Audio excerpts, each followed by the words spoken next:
पण या ठिकाणी पत्रकार परिषदा बोलवली आहे. काय नेमकं पत्रकार परिषद घेण्यापाठीमागचा आपला उद्देश आहे, काय सांगा? कालची जी घटना झाली काल संध्याकाळी 9च्या सुमारा 9 सुमारास जो प्रचार झाल्यानंतर आम्ही एक सोसायटीमध्ये 9 सव्वा 9च्या दरम्यान गिरी संस्कृती सोसायटीमध्ये गेलतो. तिथं एक मीटिंग झाली. तिथून पुन्हा नंतर पुढे जाताना संस्कृतीच्या लेफ्ट साईडनी जाताना अ, दुसऱ्या सोसायटीमध्ये चाललो होतो. त्या ठिकाणी काही विरोधी लोकांच्या यांनी अ, दगडफेक केली. ती दगडफेकमध्ये सारिकाताई पवार यांना लेफ्ट साईडला डाव्या साईडला हाताला दगड दगड लागला आणि नाना भार्गवेंच्या गाडीवरती बी हा दगड लागलेला आहे.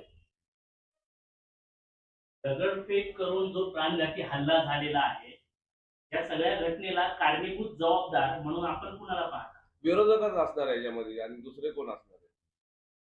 विरोधकांनी हार स्वीकार केलेली आहे, मान्य केलेली आहे. गुलाल आम्हीच उडवणार.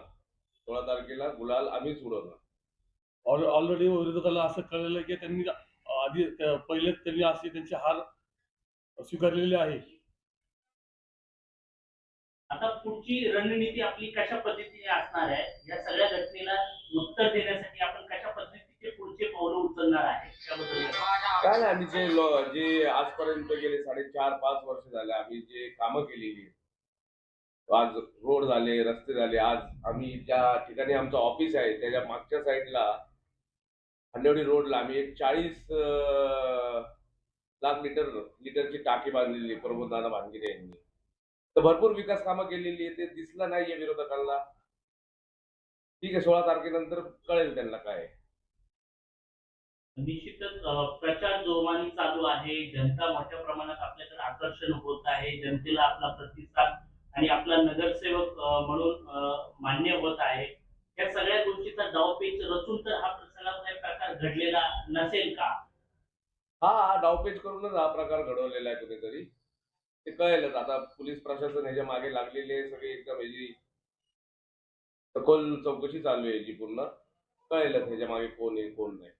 दगडफेक करणारा जो माथेपेरू आहे, त्या माथेपेरू बद्दल काही सीसीटीव्ही फुटेज वगैरे पोलिसांच्या हातात लागलेले आहेत का? घटनास्थळी काल प्रमोदनाना भानगिरे होते, तिथे त्यांनी चेक केले. आता बघूया, जे वरिष्ठ पोलीस निरीक्षक आहेत काळेपडा पोलीस स्टेशनचे, ते चौकशी करतात त्याबद्दल. आम्हाला काय अजून काय कळलेलं नाही कोण आहे काय आहे. निवडणुकीच्या प्रचाराच्या काळामध्ये जर अशा घटना होत असत तर विरोधकांना नेमकं काय संदेश आपण देण्याचा प्रयत्न करणार? काय आम्ही एवढंच बोलू की हा लोकशाहीचा उत्सव चालू आहे, तर तुम्ही शांत ह्याने मत मागा, शांत ह्याने तुम्ही विकास कामं केलेली आहेत ती दाखवा लोकांना. जर असं तुम्ही जर करत असाल तर युवा सेना इथे शांत बसणार नाही. युवा सेना इथे उत्तर 100% दिल्याशिवाय राहणार नाही. मी युवासेना उपशहर प्रमुख, सगळे पत्रकार आल्याबद्दल सगळ्यांचं धन्यवाद. जय महाराष्ट्र. जय महाराष्ट्र.